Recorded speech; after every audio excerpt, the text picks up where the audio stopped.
बोली प्रेम से श्री सद्गुरु महाराज की जय। श्री सद्गुरु महाराज की जय। श्री सद्गुरु महाराज की जय। अखंड मंडलाकारं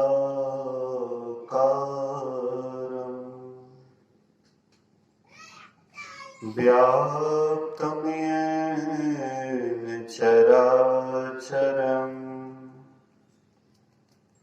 तत्पदं दर्शितं येन तस्मै श्री गुरुवे नमः। धन्य धन्य सतगुरु सुखदा महिमा कहे न जाए। जो कछु कहो तुम्हारी कृपा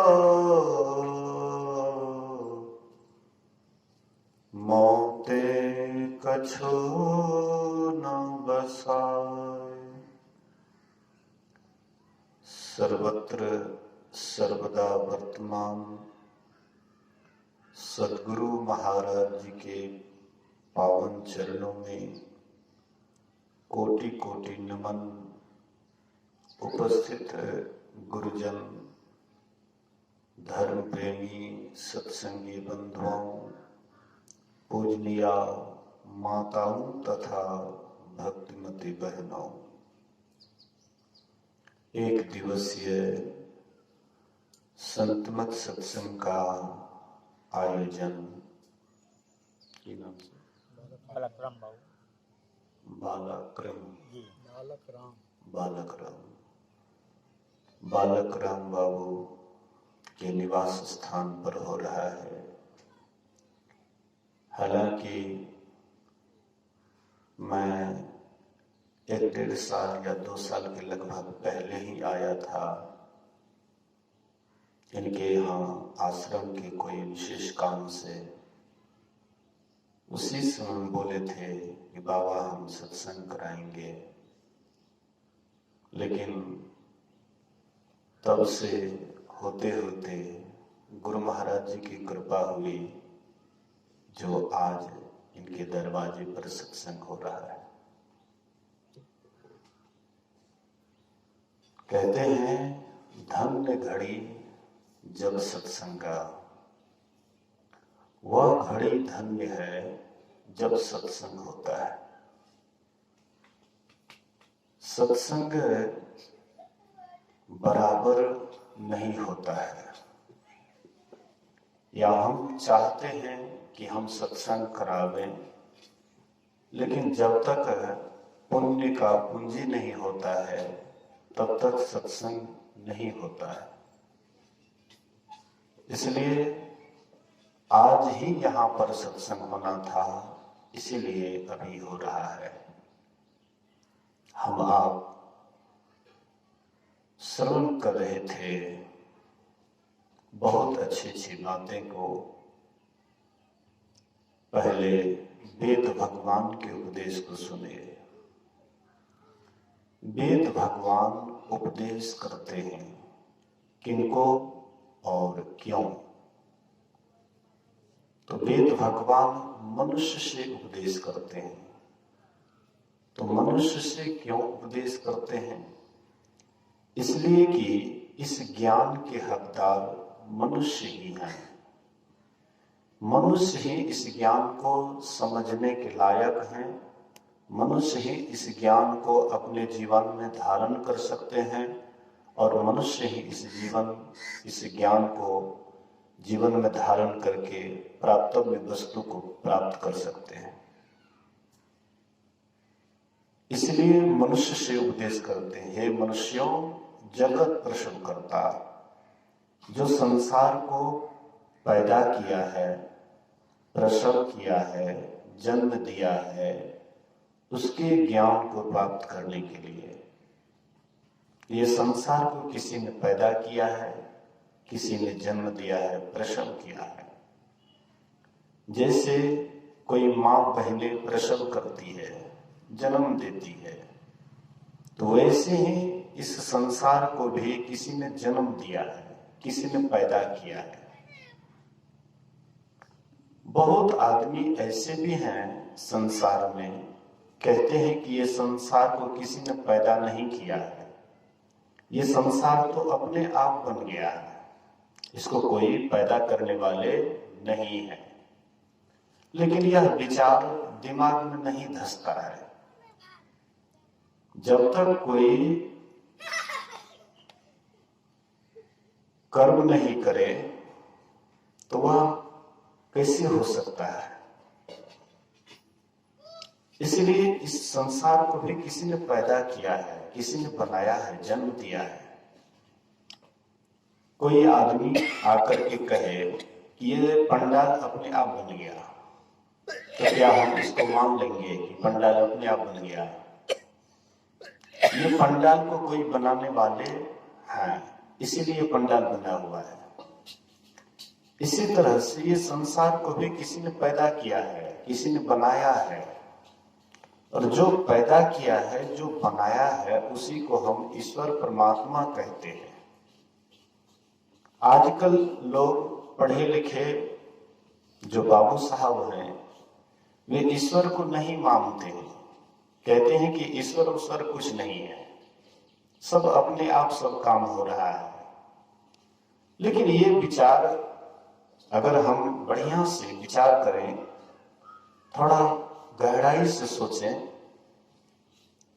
तो वैज्ञानिक भी इस बात को मानते हैं कि कोई एनर्जी है, कोई शक्ति है, जिस शक्ति से, जिस एनर्जी से ये संसार का काम चल रहा है।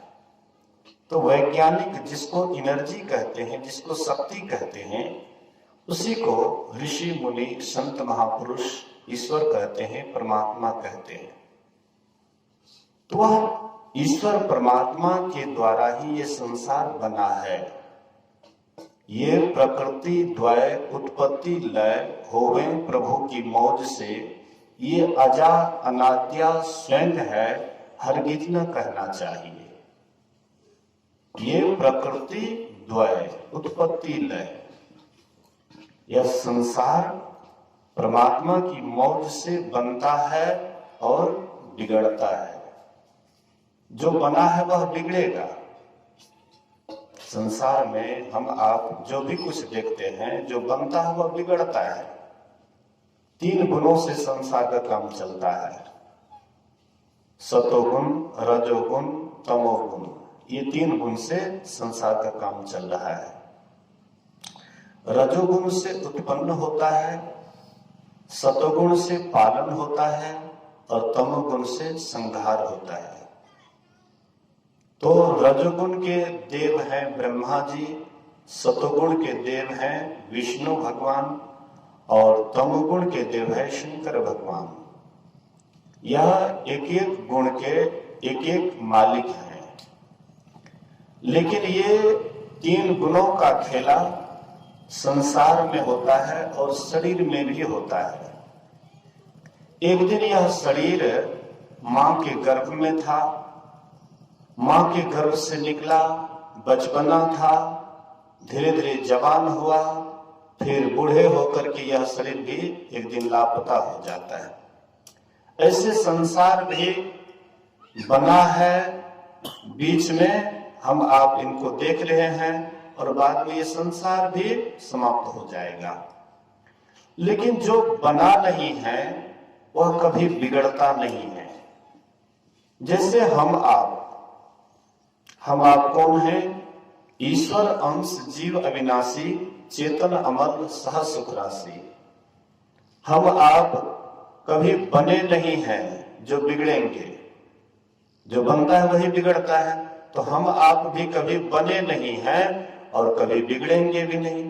शरीर बना है इसलिए शरीर का नाश होगा, शरीर बना है इसलिए बिगड़ेगा, शरीर का जन्म हुआ है इसलिए मरण होगा, लेकिन जीवात्मा का जन्म नहीं होता है। गुरु महाराज कहते थे जो पूर्ण से निकला वह भी पूर्ण, जो बचा वह भी पूर्ण, और जो पूर्ण है वह तो पूर्ण है ही। तो पूर्ण से जो निकला तो क्या हो गया? टुकड़ा हो गया, छोटा हो गया, उनमें कम शक्ति है नहीं। अरे जो पूर्ण से निकला तो वो भी पूरा का पूरा पूर्ण है, कोई उसमें अधूरापन नहीं है। पूर्ण से जो निकला है तो उसमें भी पूरा का पूरा पूर्णता भरा पड़ा है। लेकिन इस रहस्य को नहीं जानने के कारण, इस ज्ञान को नहीं जानने के कारण हम आप सोचते हैं कि हम अपूर्ण हैं।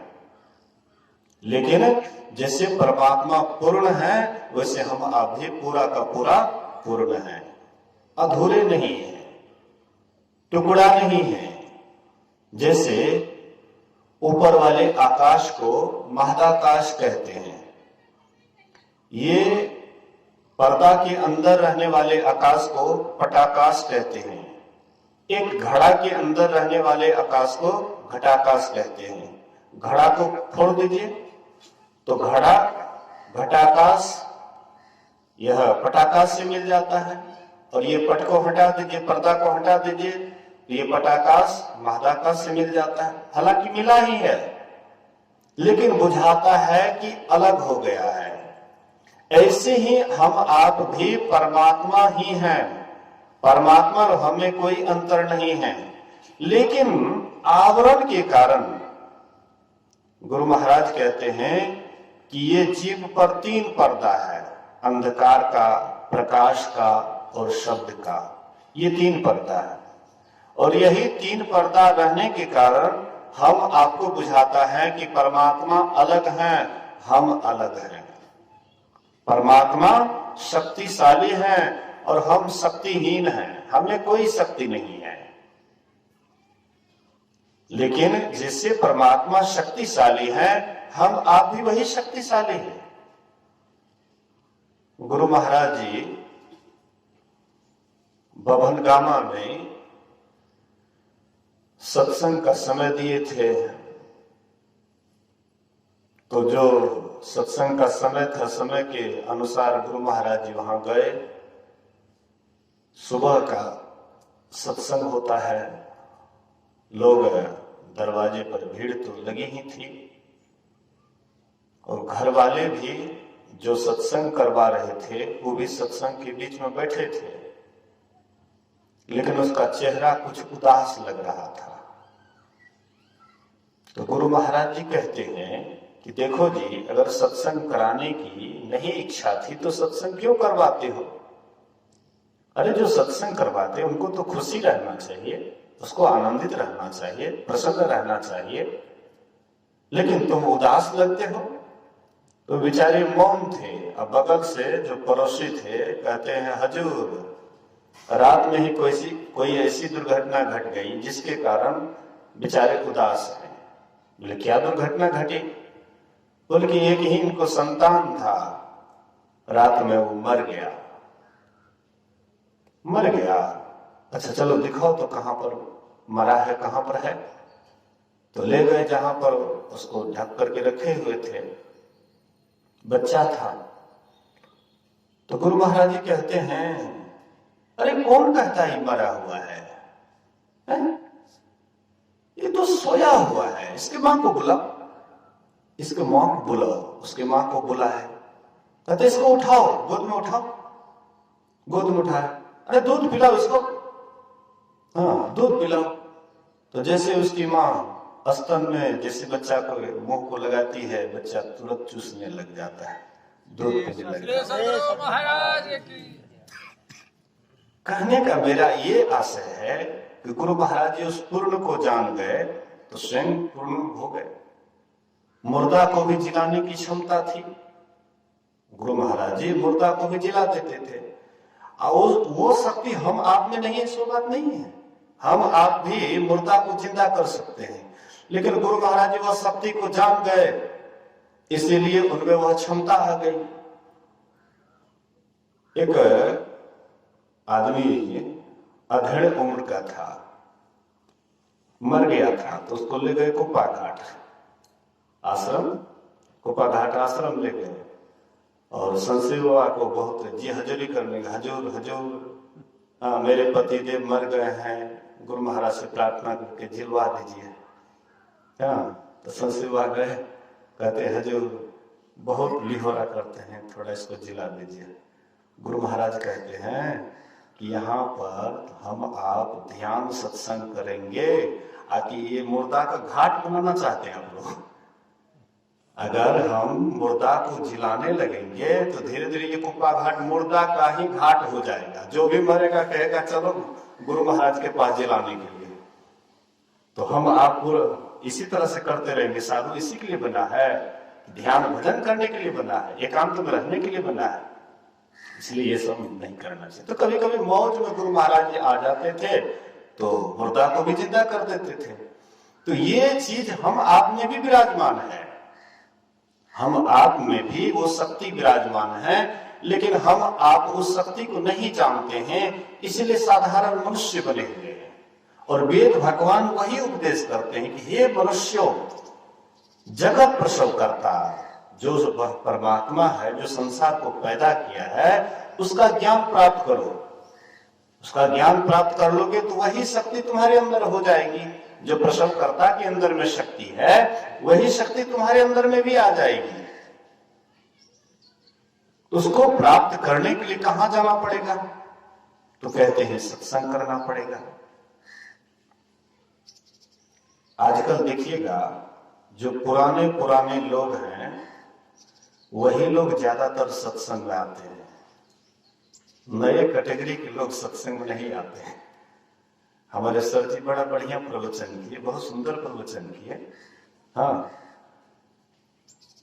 ये सुंदर प्रवचन सुनने के लिए क्या कोई लड़का लड़की के मन में होता है, नए युवक युवती को होता है कि जाए वहां पर बैठे सत्संग सुने? क्यों ऐसा होता है? और वे लोग क्यों नहीं आना चाहते हैं? पढ़े लिखे लोग के अंदर में ईश्वर के प्रति आस्था धीरे धीरे हट जाती है। पुराने जमाने में गुरुकुल का जो नियम था तो उस समय में अध्यात्म और भौतिक दोनों विद्या सिखाई जाती थी। आजकल लोग पेट के लिए ही परेशान हैं।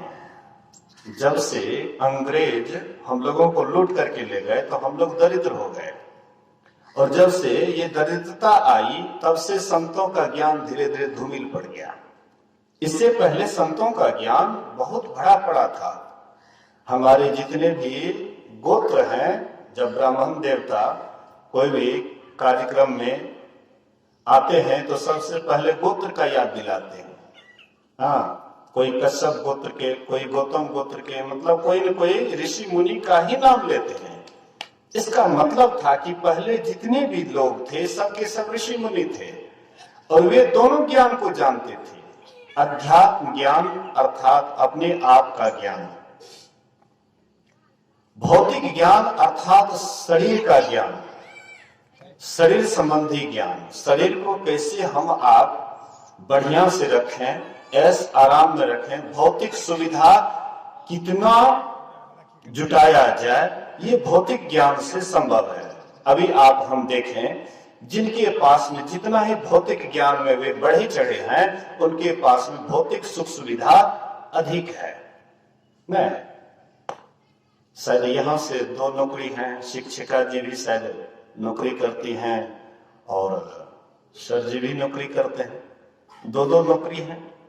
तो भौतिक सुख सुविधा यहाँ पर विशेष है। जिनके यहाँ कोई नौकरी नहीं है, पढ़े लिखे नहीं के बराबर है, उनके यहाँ ये भी सुविधा नहीं, रहने के लिए भी बढ़िया से घर नहीं है।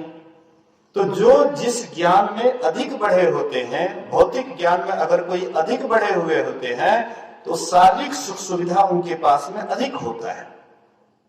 लेकिन जो अध्यात्म ज्ञान में अधिक बढ़े होते हैं उसको आत्मिक सुख, आध्यात्मिक सुख में वे आगे बढ़े होते हैं। आध्यात्मिक सुख उनको बड़ा अच्छा लगता है, भीतर का आनंद आता है उनको।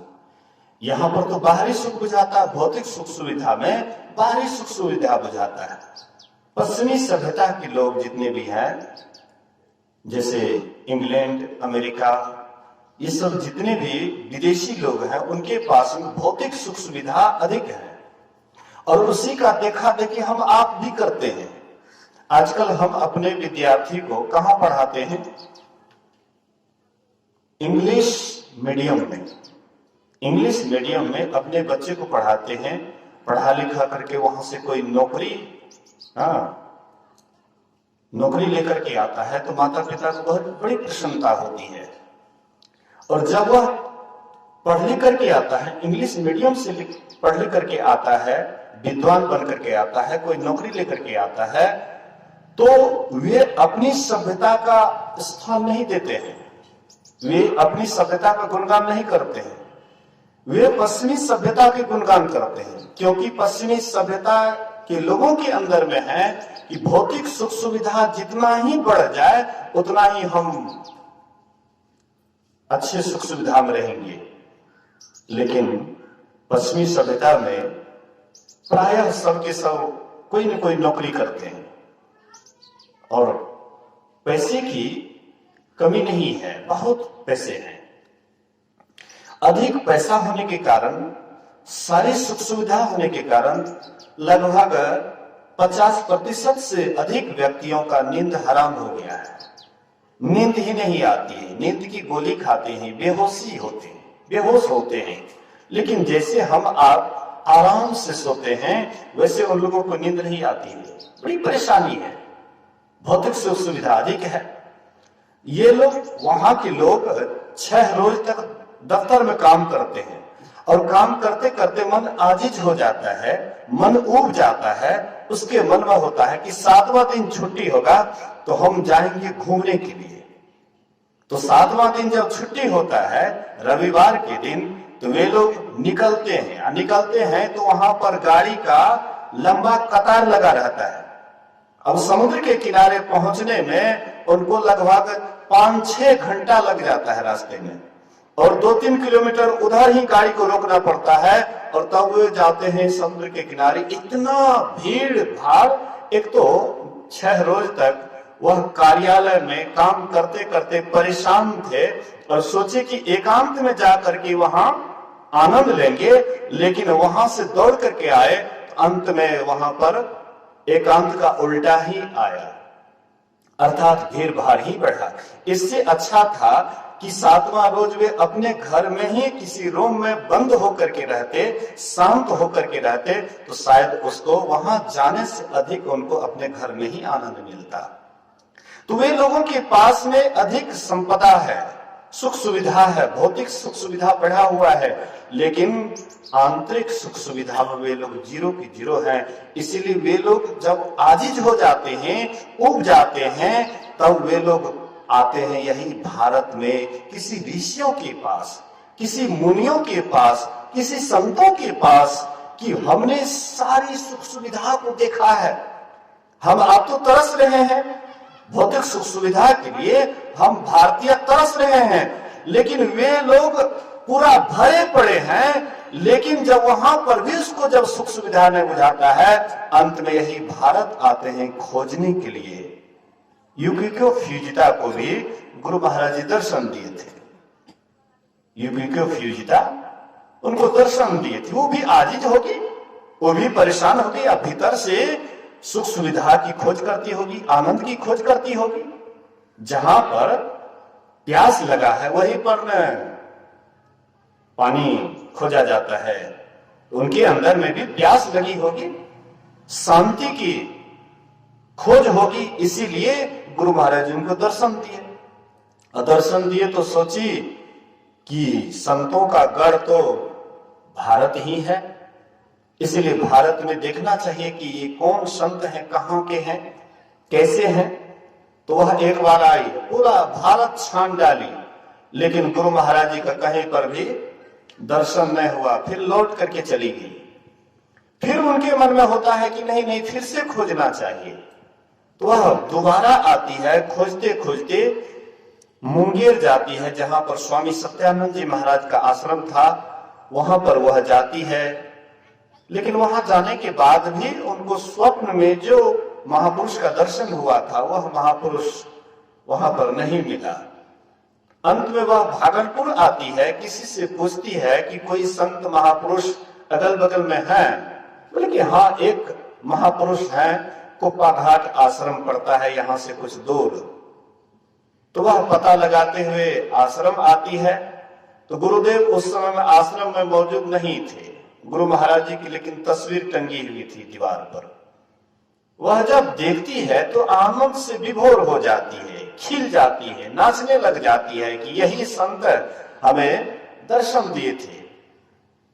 पता लगाती है कि कहां पर हैं। तो सुनने में आता है कि श्रीनगर में गुरु महाराज जी, अखिल भारतीय शायद था यहाँ पर, वहीं पर गुरु महाराज जी आए हुए थे। तो वह पता लगा करके यहाँ आती है और यहाँ पता लगा करके गुरु महाराज से दर्शन प्रसन्न करती हैं, हालचाल वगैरह होता है। उसके बाद गुरु महाराज जी उनको युक्ति बताए, दीक्षा की प्रक्रिया बतलाए। तो वह दीक्षा लेकर के बैठी तो कुछ देर तक बैठी रह गई। तो गुरु महाराज जी कहते हैं कि कैसा लगा तुमको जो मैंने दीक्षा दिया, और दीक्षा में जो तुम ध्यान की तो कैसा लगा?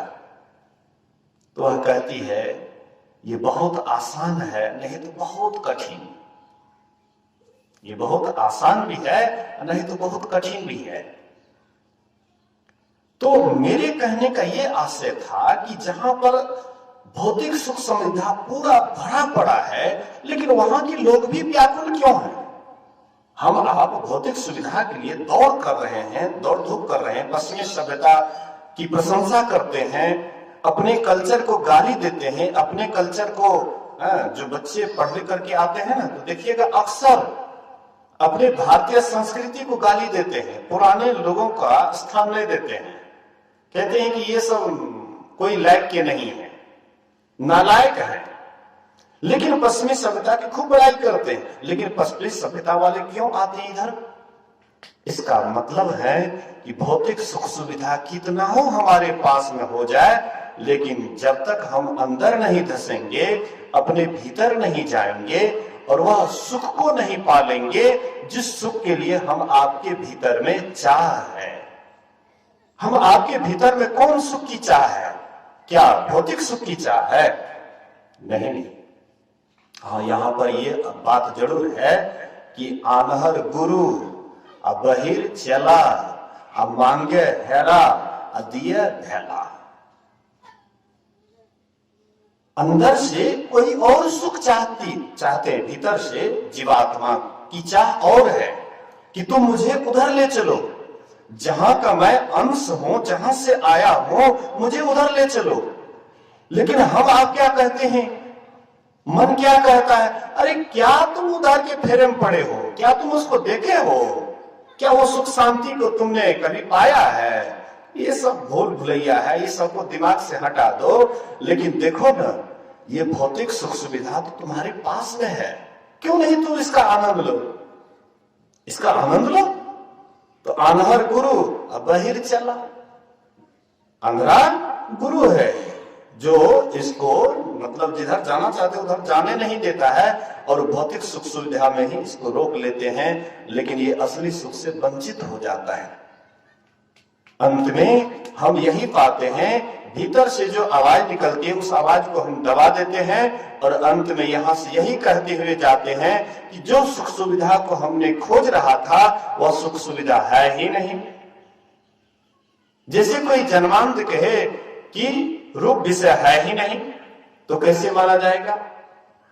जिनके पास में देखने की आंख है वह रूप को प्रत्यक्ष देखते हैं, और जिनके पास में आंख ही नहीं है, जो जन्मांध हैं, जन्म से ही अंधे हैं, तो कैसे रूप विषय को ग्रहण करेंगे? कैसे इसको विश्वास होगा? बोलिए श्री सद्गुरु महाराज की जय, श्री सद्गुरु महाराज की जय, श्री सद्गुरु महाराज की जय।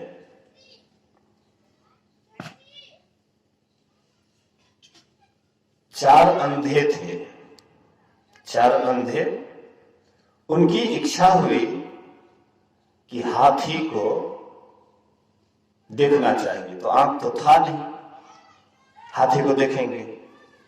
अंधे थे, तो उनको हाथी उनके सामने में लाया गया। तो एक एक अंधे एक एक अंग का स्पर्श किया। कोई उनके सूंड को स्पर्श किया, कोई उनके पेट को स्पर्श किया, कोई उनके कान को स्पर्श किया, कोई उनके पैर को स्पर्श किया। तो जो उनके सूंड को स्पर्श किया तो उन्होंने कहा कि हाथी मूसल के समान होता है। कोई उनके पैर को स्पर्श किए तो बोले कि हाथी स्तंभ के समान होता है। कोई उनके कान को स्पर्श किए तो सोचे कि हाथी सूप के समान होता है। और कोई उनके पेट को स्पर्श किए तो सोचे कि वह कोठी के समान हाथी होता है। लेकिन हाथी वह चारों जो बोल रहे थे उसमें से कोई नहीं, पूरा अंग प्रत्यंग मिलाकर के हाथी था। तो ऐसे ही जो वह अखंड सुख को नहीं जानते हैं, वह अनंत सुख को नहीं जानते हैं, इसीलिए मन के इन फेरे में पड़ करके, मन इंद्रियों के फेरे में पड़ करके संसार में ही ढूंढते रहते हैं कि वह सुख सुविधा संसार में ही मिलेंगे। लेकिन यहां से अंत में झक मारते हुए, अंत में यहां से जब विदा होने लग जाते हैं, उनके मन में यही विचार आता है कि शायद मैं जिस सुख को ढूंढ रहा था वह सुख है ही नहीं।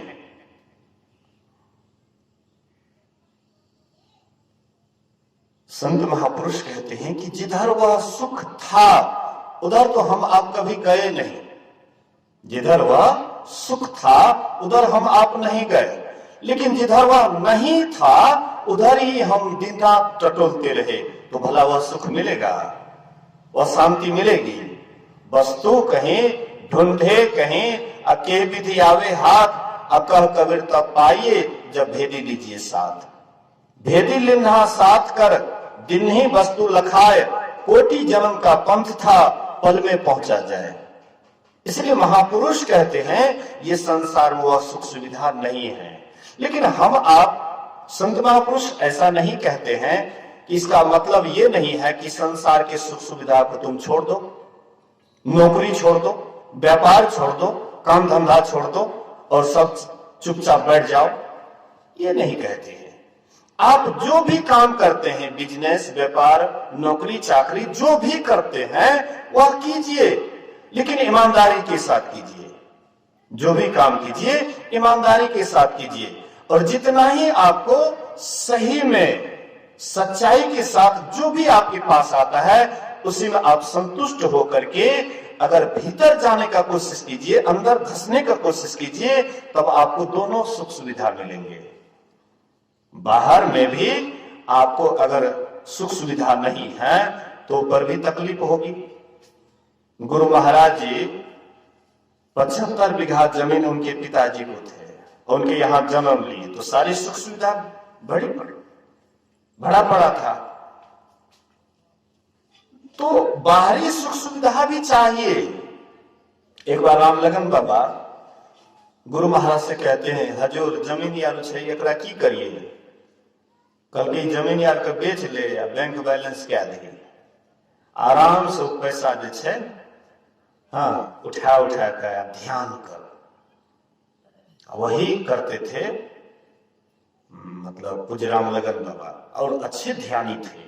एक बार महर्षि शाही स्वामी जी महाराज उनके यहाँ अतिथि के रूप में गए हुए थे, तो जान गए कि वे आ रहे हैं, शाही स्वामी जी महाराज आ रहे हैं, तो पहले से ही भोजन बना करके तैयार, 2 बैठकी दे करके तैयार, और निकट आने वाले थे तो थालियों में परोस करके तैयार।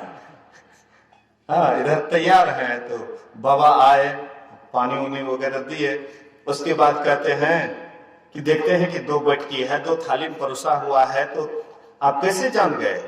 बोले कि हाँ हम ध्यान में सब जान गए, ध्यान में हम सब जान गए कि आप आ रहे हैं, हाँ इतना देर में आप पहुंच जाएंगे, इसलिए सब कुछ तैयार किए हुए हैं। तो देखिए ध्यान की कैसी शक्ति है। जो भी संपत्ति उनके पास था सब संपत्ति को जमा कर दिए और उसी से थोड़ा थोड़ा ले करके खर्चा किए और ध्यान करते थे, एकदम उस आनंद को पा लिए। लेकिन सब आदमी तो ऐसा नहीं कर सके, वो तो ब्रह्मचारी थे, उनके पास में जो जमीन थी तो उसको बेच करके बैंक बैलेंस कर दिए। लेकिन हम आप तो सब आदमी ऐसा नहीं कर सकते हैं, नहीं तो बाल बच्चा रहने के लिए भी नहीं देंगे। लेकिन इसके लिए परिश्रम करना है। परिश्रम करने से कोई मना नहीं करते, लेकिन एक बात को याद रखिए, कहते हैं चोरवा के कमाल सबको खाए, अकेले चोरवा बांधल जाए। आप बेईमानी करके लाइएगा तो उसका कमाया हुआ सब खाएंगे, लेकिन दंड आप ही को भोगना पड़ेगा। जब दंड आप ही को भोगना पड़ेगा तो थोड़े सा में क्यों नहीं संतुष्ट हो जाए, जितना ही कमाई हो उसी में क्यों नहीं संतुष्ट हो जाए, क्या जरूरत है वहां दंड भोगने का। गुरु महाराज कहते थे जो सदाचारी होता है वह निडर होता है। जो सदाचारी होता है, पंच पाप को त्यागने वाले होते हैं, उनको किसी का भय नहीं रहता, किसी को डर नहीं रहता। लेकिन जो सदाचारहीन व्यक्ति है वो हर हमेशा भीतर से डरे हुए रहते हैं। बाहर से भले ही वह ऊंची आवाज में बात करे, लेकिन भीतर से भयभीत रहते हैं, डरे हुए रहते हैं। और जो सदाचारी है तो उनको किस चीज का डर? यमराज भी आ जाएंगे उससे भी वे नहीं डरेंगे, कारण है कि वो सदाचारी है। गलती किया नहीं है तो फिर डरेंगे क्यों? एक चोर, 4-5 चोर पूज्य रामेश्वर बाबा के सत्संग मंदिर में आए। बोले कि हजूर हम लोग रात में ठहरना चाहते हैं, तो एक मचान दिया हुआ था, तो बोले कि आप लोग यहीं पर विश्राम कर लीजिए। भोजन वोजन दिए, रात में विश्राम कर लेंगे। तो भिनसर में उसका जब नींद टूटा, वो लोग सोचे थे प्लान चोरी करने जाएंगे, लेकिन रात में सोया तो सुतले रह गए। अब भिनसर में जब जगता है तो आपस में कोई सपना रहा था, भागो भागो भागो भागो पुलिस आया, भागो भागो पुलिस आया। तो बाबा आकर के कहते, अरे भाई तुम लोग कौन हो और क्यों कहते हो कि भागो भागो पुलिस आया? तो वे लोग बाबा के चरण पर गिर गए, बोले कि हजूर हम लोग चोर हैं, हम लोग चोर हैं। मतलब कहने का, चोर को डर होता है कि कहीं हमको पुलिस पकड़ न ले। जो पापी व्यक्ति होता है उनको नरक का डर होता है। जो गलती करते हैं उनको डर होता है यमराज का कि हमको मारेंगे। लेकिन जो सदाचारी उनको क्या भय, कौन सी का डर? इसलिए हम आपको ईमानदारी की कमाई करनी चाहिए। चाहे नौकरी करते हैं या व्यापार करते हैं या कोई भी काम करते हैं। आप लोग बहुत बार सुने होंगे, जाजली मुनि जंगल में रह करके तप करते थे। इतना तपस्या किए, इतना तप में लीन हो गए कि उनके जटा में चिड़िया घोंसला बना दिए, अंडा दे दिए। धीरे धीरे वह बच्चा भी उड़नता हो गया, उड़ गया। जब उसका तप टूटा तो सोचा कि हमसे बढ़ करके कौन सिद्ध होगा। इतने बड़े हम तपी कि हमारे जटा में घोंसला लगा दिए, अंडा दे दिए, लेकिन हमको कुछ भी जानकारी नहीं हुई। अब हम सिद्ध हो गए। जैसे उसके मन में हुआ सिद्ध हो गई तो आकाशवाणी होती है, अभी तुम तुलाधार बनिया के भी बराबर नहीं हुए हो, और कहते हम सिद्ध हो गए। तो कहां है वह तुलाधार बनिया? बोले कि काशी में। काशी वह तुलाधार बनिया है। तो ये गए, जाकर के वह बनियोटी कर रहा था। ग्राहक बहुत थे, सबको सौदा दे रहा था। तो अपने काम में वे व्यस्त थे। इनको गुस्सा होता है, अरे भाई हम तुम्हारा भेंट करने के लिए आए और तुम व्यस्त हो। बोले कि ओ, आपको यही अहंकार हो गया है कि हम बहुत बड़े तपी हैं। आप ध्यान कर रहे थे, तपस्या कर रहे थे जंगल में, आपके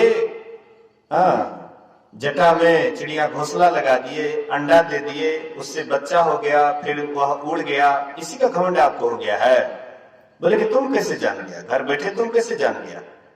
बोले कि देखिए मैं थोड़ा सा ही मेहनत करता हूं, लेकिन ईमानदारी से करता हूं। बनियोटी ही करता हूं लेकिन ईमानदारी से करता हूं। मैं ग्राहक के साथ कभी छल नहीं करता, चाहे उसमें थोड़ा सा ही बचता है उसी से मैं अपने माता पिता की भी सेवा करता हूँ। परिवार पत्नी का भी भरण पोषण करता हूँ, पूरी परिवार उसी में मैं सुख से खाता पीता हूँ, लेकिन किसी का बेईमानी नहीं करता, लेकिन सत्य के साथ रहता हूँ, सत्य के तट पर रहता हूँ। सत्य का तट क्या है? सत्संग। सत्संग ध्यान करता हूँ और सदा सत्य बोलता हूँ, कभी झूठ नहीं बोलता। तो देखिए जो जंगल में तप करने वाले थे उससे भी आगे हो गए जो बनियोटी का काम करते थे। इसी तरह से हम आप कोई भी काम करते हैं, तो सबसे पहले ईमानदारी होनी चाहिए। जितना ही आपके पास में ईमानदारी से आता है उसी में आप संतुष्ट होकर के और थोड़ा वक्त निकालिए ध्यान सत्संग करने का भी। वक्त निकालने से ही निकलता है, नहीं निकालिएगा तो नहीं निकलेगा। गुरु महाराज कहते थे कि लोग कहते हैं कि हमको समय नहीं मिलता है, वक्त नहीं मिलता है, लेकिन मैं कहता हूं कि तुमको सिनेमा देखने के लिए समय मिलता है, तुमको फालतू किसी से गप करने का समय मिलता है और काम करने का समय मिलता है, और कहते हो हमको समय नहीं मिलता है। ये फालतू बात है, अब बिल्कुल सही भी है। हम आप देखें न कि अपने दिनचर्या को कि हमारा कौन कौन दिनचर्या कहां कहां पर जा रहा है, कौन कौन व्यर्थ काम में जा रहा है। अगर आप थोड़ा सा बढ़िया से देखिएगा अपने जीवन को तो आपके पास बहुत समय है। आप काम करते हुए भी सुमिरन कर सकते हैं, आप नौकरी व्यापार करते हुए भी सुमिरन कर सकते हैं। करते काम करो विधि नाना, सुरत राखो जह कृपा निधाना। हाथ से काम कीजिए और मन से सदा ईश्वर का स्मरण कीजिए, कौन मना करता है। कमठ दृष्टि जो लावई सो ध्यानी परमान, असो ध्यानी परमान असुरत से अंडा सेवे। आप रहे जलमाही सुखे में अंडा देवे, जस पनिहारी कलश भरे मार्ग में आवे। कर छोड़े मुख वचन चित कलसा में लावे, धनी मनी धरे उतारी आप चरने को जावे। वह गाफिल ना रहे सुरत मनी माही रहावे, पलटू सब कारज करे सुरत रहे अलगान। कमठ दृष्टि जो लावई सो ध्यानी परमान। संत पलटू साहब एक अच्छे महापुरुष हुए, वे भी काम करते थे, बनयोटी का भी काम करते थे, कुछ खेती बाड़ी भी करते थे। एक बार वे आलू पर मिट्टी चढ़ा रहे थे। आलू जैसे मतलब दे देते हैं ना रेहरा में, दोंग में, और उसके बाद मिट्टी चढ़ाते हैं, तो वैसे मिट्टी चढ़ा रहे थे। तो कोई व्यक्ति, भैंस चराने वाला, उठ सुना कि सुनते हैं कि पलटुआ संत हो गया है, सुनते बढ़िया महात्मा हो गया है, चलो एक बार देखने के लिए, भेंट करने के लिए। टिकासन बराबर लाठी लिया और चला भेंट करने के लिए। तो उस समय वे ध्यान में लवलीन थे, मिट्टी हाथ चल रहा था। करते काम करो विधि नाना, असुरत राखो जा कृपा निधान। लेकिन अंदर से लवलीन थे, बाहर से हाथ चल रहा था। तो वे व्यक्ति दो चार बार आवाज देते, ए पलटुआ, ए पलटुआ, ए पलटुआ, लेकिन वे तो लवलीन थे, सुनाई नहीं पड़ा। वे आए और दो चार लाठी जमा दिए। संत पलटू साहब का ध्यान टूटा और उनके ही पर चरण को पकड़ लिए, बोले कि गलती हो गई, आप कब से पुकार रहे हैं लेकिन मैं अब आपके पुकार को नहीं सुना, इसलिए मुझसे गलती हो गई, क्षमा कर दीजिए। अब तो बेचारे इतना लज्जित हुए कि गलती तो मेरी है, और उल्टे पैर पकड़ लिए। महाराज मुझसे गलती हो गई, मैं सोच रहा था कि शायद आप पहले ही जैसे थे, लेकिन अब आपका बिल्कुल व्यवहार बदल गया है, इसलिए मुझे क्षमा कर दीजिए, मुझसे बड़ी गलती हो गई। बिना गलती के ही आपको हमने लाठी चला दिया। मतलब देखिए, तो आप काम करते हुए भी इस महानता को प्राप्त कर सकते हैं। ऋषि मुनियों के द्वारा जो हम लोगों को बताई गई है युक्ति, उसके अनुसार हम उस प्राप्तव्य वस्तु को पा सकते हैं। इसलिए करते काम करो विधि नाना, असुरत राखो जह कृपा निधाना। कमठ दृष्टि जो लावे सो ध्यानी परमान। कमठ दृष्टि, कछवी की दृष्टि जो लाता है वही अच्छे ध्यानी है।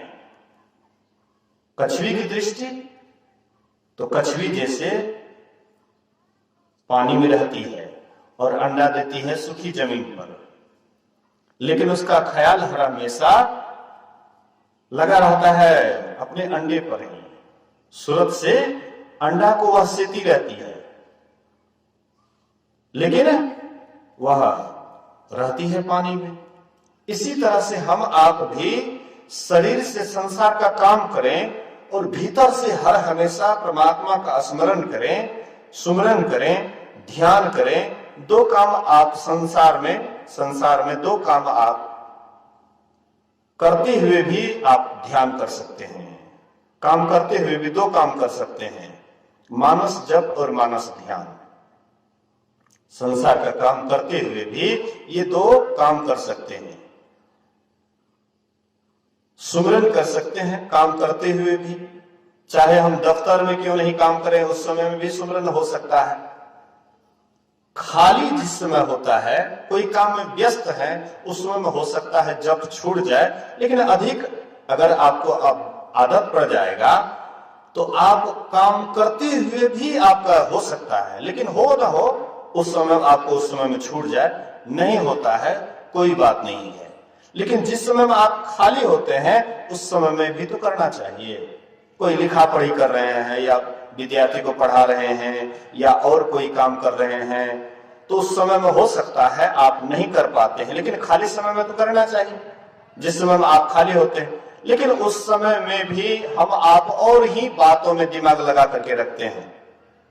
इसलिए महापुरुष कहते हैं कि ये दो काम करते हुए भी ये दो काम कीजिए, सुमिरन कीजिए, ध्यान कीजिए। किसी एक नाम का लेकिन सुमिरन कीजिए, अनेक नाम के ऊपर मत जाइए। जो आपको गुरु बतला गए हैं कि इस नाम का जप कीजिए, तो वही नाम का जप करना है। कोई नाम बड़ा और कोई नाम छोटा नहीं होता है। कोई नाम बड़ा और कोई नाम छोटा नहीं होता है। कोई आदमी कहते हैं कि गुरु का नाम छोटा होता है, राम का नाम बड़ा होता है, या और अपना अपना तर्क देते हैं, लेकिन ऐसी बात नहीं है। जैसे किसी के ऊपर अगर बंदूक वाला गोली लेकर के हाथ से किसी के ऊपर फेंके तो वह उतना घायल नहीं करेगा जितना कि बंदूक में दे करके वही गोली अगर किसी को लगेगा तो सीधा आर पार कर देगा। इसी तरह से गुरु से जो बताया गया है तो समझिए वह बंदूक में गोली दे करके उसको मारते हैं, और अगर अपने मन से अगर कोई नाम का जप करते हैं तो समझिए हाथ से गोली फेंकते हैं। इसीलिए गुरु के द्वारा जो आपको मिला है उसी का आप जप करें। परमात्मा का अनेक नाम है, लेकिन एक नाम का जप करें। हरि के हजार नाम, हरि के हजार नाम है, बहुत नाम है, लेकिन एक नाम को पकड़ें। भगवान कृष्ण और जरासंध में लड़ाई चल रही थी, तो भगवान कृष्ण क्या करते थे, तो जितने भी सैनिक थे सबको मार देते थे और जरासंध को छोड़ देते थे। तो वह जाता था, फिर सैनिक बटोर बटोर करके लाता था। उसी में एक योद्धा का नाम था कालयवन। कालयवन जब एक बार भगवान कृष्ण, कालयवन पीछा करता भगवान कृष्ण का, तो भगवान कृष्ण भागने लगे और भागते भागते एक गुफा में चले गए। अपना चादर, एक आदमी वहां पर सोए हुए थे, उनके ऊपर वह चादर ओढ़ा दिए और अपना छिप गए गुफा में। तो कालयवन आता है, देखा कि चादर तान करके सोया हुआ है, तो कृष्ण ही सोया होगा, इसलिए वह जोर से लात मारते हैं। तो वहां पर भगवान कृष्ण नहीं थे, वहां पर मुचकुंद नाम के कोई देवता थे, ऋषि। बोलिए श्री सद्गुरु। तो मुचकुंद नाम के ऋषि थे। पहले वे देवताओं के सेनाध्यक्ष थे, संचालन करता थे। बाद में जब थक गए, कार्तिकेय सेनापति बने थे, इनको रिहा किया गया। बोले कि हम थक गए हैं, हमको विश्राम के लिए कोई जगह चाहिए। तो देवताओं ने कहा कि यही पहाड़ की गुफा में तुम विश्राम करो, लेकिन तुम्हारे विश्राम में कोई अगर बाधा डालेंगे तो तुम्हारी दृष्टि पड़ते ही वह जल करके भस्म हो जाएगा। तो वही कालयवन जोर से लात मारते हैं, विश्राम में उसको दिक्कत हुआ और जैसे उनकी दृष्टि पड़ी वह जल करके भस्म हो जाता है। भगवान कृष्ण सामने आए तो कहते हैं कि आप कौन हैं? बोले कि मेरा बहुत नाम है, जितनी धरती पर धूल भी नहीं है, धूलकन भी नहीं है, उतना मेरा नाम है। तो मतलब परमात्मा की बहुत नाम है। तो बहुत नाम में कोई एक नाम जो गुरु के द्वारा मिले, उसको आप पूरा विश्वास के साथ, दृढ़ता के साथ उसका जप कीजिए। जप में बहुत बड़ी सिद्धि होती है, जपात सिद्धि, जप से सिद्धि होती है। और जप सिद्ध कैसे हुआ हम कैसे समझेंगे? तो जप तब सिद्ध हुआ जब जप हो, हाँ जाप हो और आप हो, अब बाद बाकी कोई भी विचार मन में नहीं हो, तो ये हुआ जप की सिद्धि।